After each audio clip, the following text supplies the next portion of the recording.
Welcome everyone. In this video, we are going to talk about a very important chapter or topic called government. So let us start it. What is government?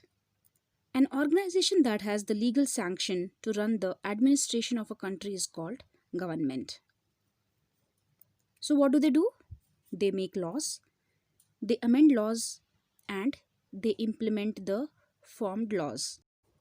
The three organs of government are legislature, which forms the law, the executive, which implements the formed law, and the judiciary, which deals with the issues of the justice. In this video, we will be talking about the types of government like democratic government, dictatorial government, and communist government. First one is democratic government. Democratic government functions through the elected representatives of the people. Since people rule themselves through their representatives, this is called as people's government also.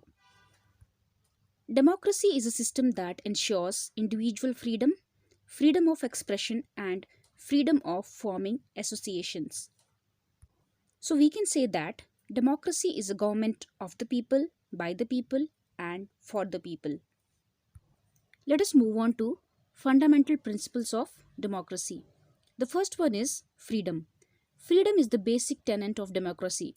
Citizens have the freedom to participate in governance, express their opinion, and travel anywhere in the nation. They do have the right to participate in social functions and gatherings. They also have many other freedoms. Second one, equality. Democracy is based on belief that all are equal. It facilitates equal opportunity for all. It considers all equal, irrespective of caste, creed, race, language, gender, and financial status like poor or rich. The next one is fraternity. Fraternity means all are one, irrespective of differences in language, caste, creed, religion, race, and other things. Next one is welfare of all. Democracy aims at establishing a welfare state where the citizens can achieve development politically, economically, and socially. The next one is government of the people. The representatives elected by the people in the election run the government. The administration is run in accordance to the will of the people. If the elected representatives fail to run the administration as per the will of the people, they would lose power in the next election. Next is majority government. In a democratic system, many political parties contest in the elections. Among them, the party which gets the highest number of representatives forms the government and run the administration. The next is opportunity for public criticism. Democracy ensures freedom of speech and expression. Therefore, the people have the right to review and criticize the policies and programs of the government. The next one is decentralization of power. The power is distributed among the central, state, and local self governments. Next one is adult franchisee system. Elections are held on the basis of adult franchisee. Citizens who are 18 years of age and above take part and vote in the elections. Democracy aspires for better government through this method. Let us now move on to dictatorial government. In dictatorial government, the power of the entire state is concentrated in one individual or with a group of individuals. While democracy upholds freedom, the dictatorial government rejects it.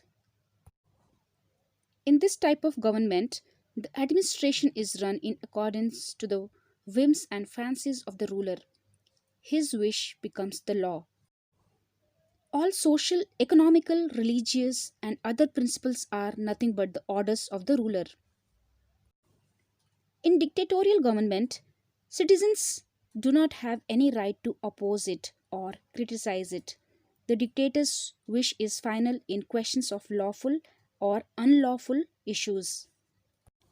Let us move on to the features of dictatorial government. The first one is single party, single leader, and single political agenda. In a dictatorial system, there is an opportunity only for one party. It is the party of the dictator. Other political parties, associations, and institutions are not allowed to function. Those who oppose the dictator will be suppressed without mercy. Single leader. The government is run by a single leader. Complete faith is expected in the dictator. The dictator represents the unity of the country. The dictator takes decision in all the matters. His decision is final. Next is single political agenda.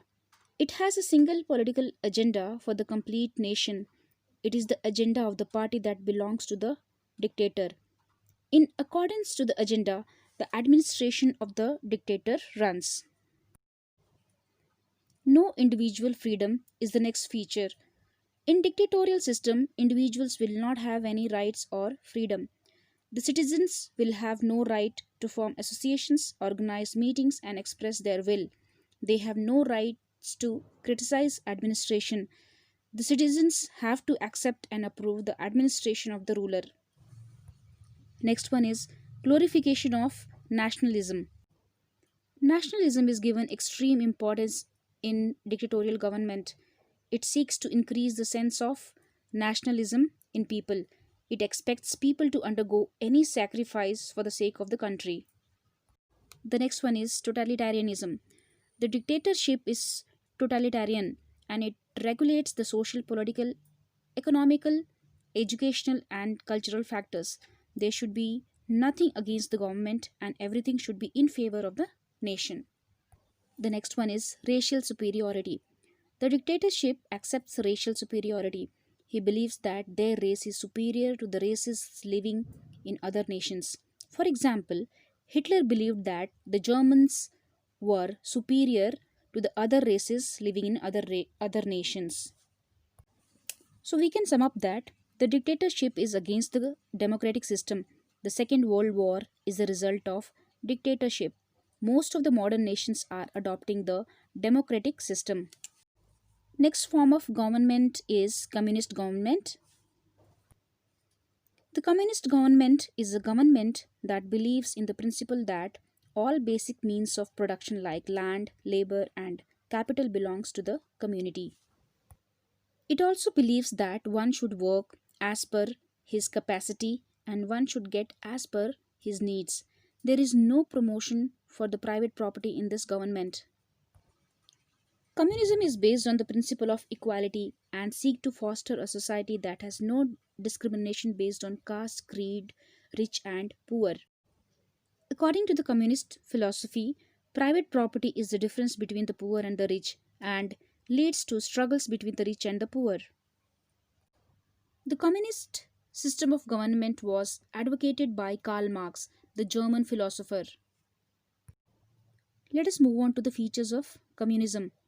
They are: community owns the property, there is equality, there is classless society, and it gives power to the workers, then revolutionary change which brings in the society. So this finishes our video on government. I hope it is clear to all of you. Thank you for watching and have a great day.